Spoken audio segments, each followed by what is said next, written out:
കാന്തികളൊഴുകുന്നതോ കനകനിധികളുതിരുന്നതോ പനിമഴയോ പുലരൊളിയോ കാലഭേദമെഴുതിയൊരേ കാവ്യസംഗീതം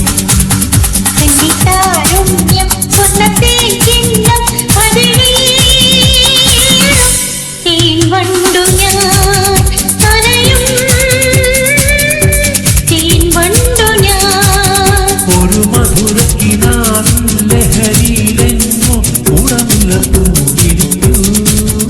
അതിലായിരമാശകളാലൊരു പൊൻപല തേൻ വണ്ടു ഞാൻ അലരേ